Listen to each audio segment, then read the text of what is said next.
성부와 성자와 성령의 이름으로 말씀드립니다.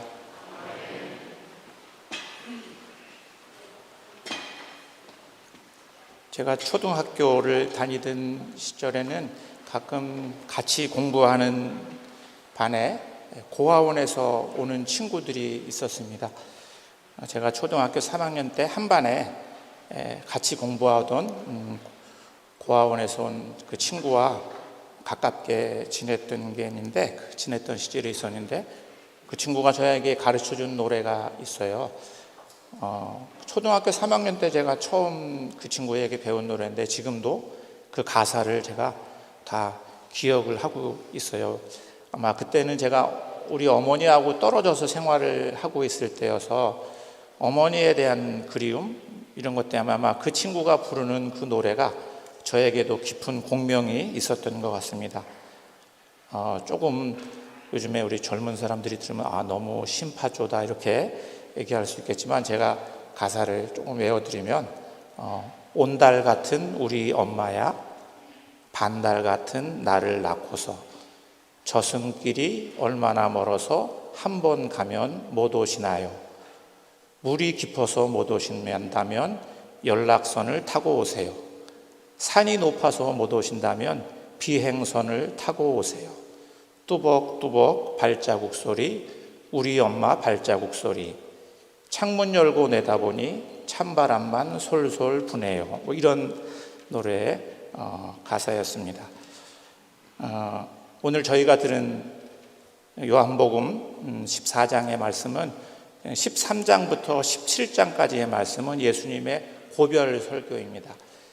예수님이 이제 제자들을 고아들처럼 버려두고 이제 십자가에 달리실 그 자신의 운명을 앞에 두면서 제자들이 남겨지게 될 제자들, 예수님 없이 이 세상에 남겨지게 될 제자들을 마치 고아와 같이 느꼈었던 것 같아요. 하지만 나는 너희들을 결코 고아처럼 버려두지 않겠다. 이제 내가 떠나면 너에게는 다른 협조자, 곧 성령을 보내서 늘 너희가 나와 함께 있도록 하겠다는 약속을 하고 계십니다. 오늘 복음의 시작은 너희가 나를 사랑하면 이라는 말로 시작됩니다. 그리고 오늘 우리가 들은 복음의 마지막은 나를 사랑하는 사람에게는 나를 나타내 보이겠다 이렇게 말씀하시고 있습니다. 사랑을 안 해보신 분이 혹시 있을지 모르겠어요. 근데 대부분의 분들은 아마 여기 계신 분들이 누군가를 사랑했던 경험이 다 있을 거라고 생각합니다. 사랑은 서로 분리되어 있는, 서로 나누어져 있는 두 사람을 하나로 연결시켜 줍니다. 우리가 서로 남이라고 생각했던 그 두 사람을 우리라고 하는 하나로 연결시켜 줍니다. 옛날에 우리 여기 어르신들이 많이 있으니까 정표라는 말이 있어요. 정표. 사랑하는 사람에게 자신을 기억하도록 주는 선물일 수도 있고 뭐가 될 수도 있어요. 그렇죠?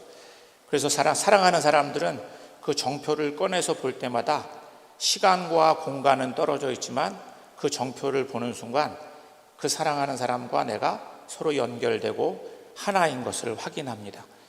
오늘 예수님께서는 세상을 떠나면서 내가 너희들에게 다른 협조자, 곧 성령을 보내주시겠다고 약속했는데, 그 성령은 바로 하느님과 우리 사이에, 예수님과 우리 사이에 정표와 같은 것이 아닐까, 이런 생각을 오늘 해보게 됩니다. 예수님께서 오늘 협조자, 다른 협조자를 보내주겠다고 할 때 그 협조자는 헬라어로는 파라클레토스라고 그래요. 이 파라클레토스라는 말은 실은 세 가지 의미가 있습니다. 하나는 그야말로 협조자.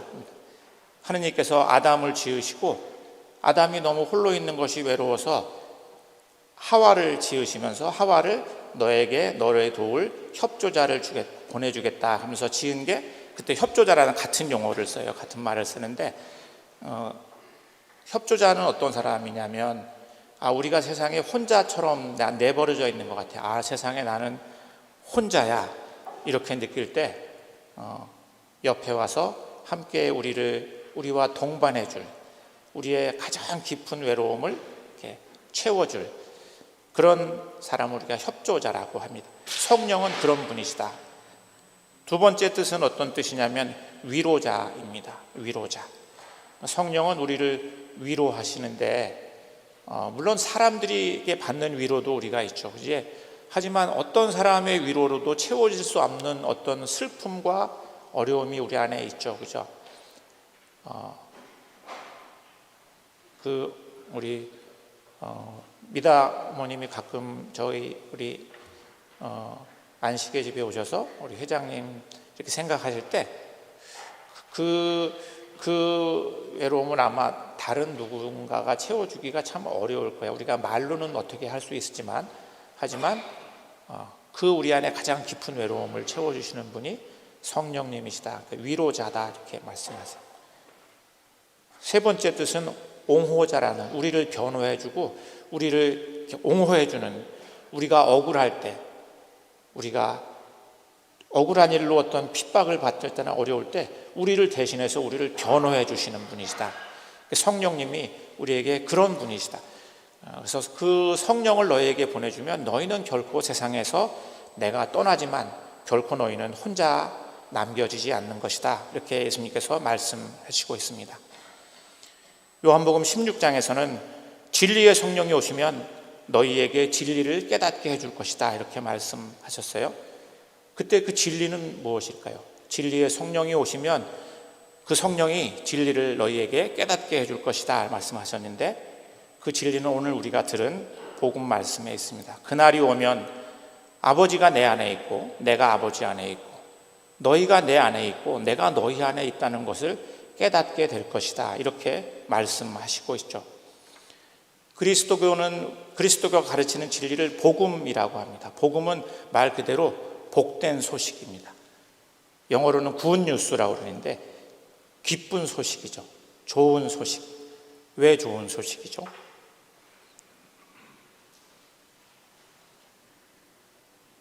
복음이 우리에게 기쁘고 좋은 소식인 것은 우리에게 영원히 어떤 상황에서도 우리를 떠나지 않고 우리와 함께 하시는 분이 우리 옆에, 우리 안에, 우리 뒤에, 우리 앞에, 우리 위에 함께 계시다고 하는 것을, 선물 같은 그것을 우리가 받은 사람이기 때문에 복음은 우리에게 기쁜 소식이 됩니다. 우리의 생각이나 관념은 우리는 나라고 하는 존재는 다른 사람과 이렇게 분리되어 있는 존재다. 이렇게 나와 남은 분리되어 있고 다른 사람이야 이렇게 생각하게 하는데, 실제는 그렇지 않다는, 실제는 우리가 사랑으로 연결되어 있는 존재라고 하는 것이죠. 그래서 보통 우리가 저는 제가 사역을 하고 있는 샬렘 영성훈련원이라고 하는 곳에서 이제 관상기도, 관상수련 이런 걸 해요. 그러면 깊은 의식 속에 우리의 의식에 여러 층위들이 있는데 가장 깊은 의식에 들어가면 우리가 다 연결되어 있는 존재라고 하는 것을 깨닫게 된다. 그런 사람을 우리가 이제 깨달은 자 이렇게 사람들이 얘기하는데, 그리스도교가 말하는 관상은 조금 다른 차원이 있다고 저는 생각합니다. 그리스도교가 말하는 관상은 물론 그런 의식의 차원이라고 하는 것이 존재하는 것이 사실이지만 그 가장 중심에는 사랑이 있다 이렇게 가르칩니다. 관상이라고 하는 건 그 사랑을 통해서 우리가 하나라고 하는 것을 깨닫고 받아들이고 인정하는 것이죠. 그래서 복음은 우리가 성령을 통해서 우리가 하느님과 아들과 함께 한 집에 영원히 살게 될 것이라고 이야기합니다. 오늘 사도 바울은 하느님은 우리가 더듬어서 찾기만 하면 찾을 수 있는 분이다 이렇게 말씀하세요. 하느님이 안 보여 그러는데, 하느님이 만약에 여러분 뒤에 있다고 생각해 보세요. 그럼 앞에서는 안 보이잖아요. 하느님은 안 계신 게 아니라 늘 우리와 함께 있는데 우리가 다른 곳을 보고 있기 때문에 우리가 눈을 돌리기만 하면, 우리가 더듬어 찾기만 하면 하느님은 거기 계시다 이렇게 사도 바울가 이야기하고 있습니다. 그러면서 하느님은 우리는 하느님 안에서 숨쉬고 움직이고 살아가고 있다 이렇게 말합니다. 오늘 복음은 우리 복음 서두에서 너희가 나를 사랑하면 내 계명을 지키게 될 것이다, 이렇게 말하는데, 여기서 지킨다고 하는 말은 헬라어로 테레인이라고 하는 말인데, 이 테레인이라고 하는 말은 어떤 말이냐면 뭔가를 내가 보존한다, 주의를 기울인다, 또는 묵상한다, 이런 뜻입니다. 우리가 사랑하는 사람의 선물을 가지고 그것을 잘 간직하고 우리가 거기서 주의를 기울이고 그것에 대해서 곰곰이 우리가 생각하면 그 순간에 우리는 사랑을, 그 선물을 통해서, 그 정표를 통해서 사랑하는 사람과 연결이 되죠. 그래서 예수님께서도 너희가 내 계명을 지키면, 너희가 나를 사랑하면 그 계명을 지키게 되고 그 계명을 지키면 너희와 나는 곧 바로 연결될 것이다, 이렇게 말씀하고 있습니다. 그리스도인들에게는 아마 그게 기도와 말씀이겠죠. 우리가 기도와 말씀 속에 있으면 그 순간에 우리는 하느님과 다시 연결됩니다. 바로 나와 함께 계시는.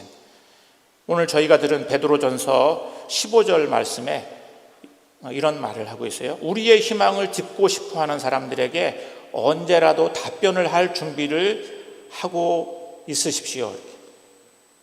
우리에게 희망의 소리를 듣고 싶은 사람들에게 여러분이 증언할 그 희망의 메시지를 늘 준비하고 계십시오, 이렇게 말합니다. 하지만 그 말을 할 때 부드럽고 온유하게 하십시오. 상대의 마음을 상하지 않도록.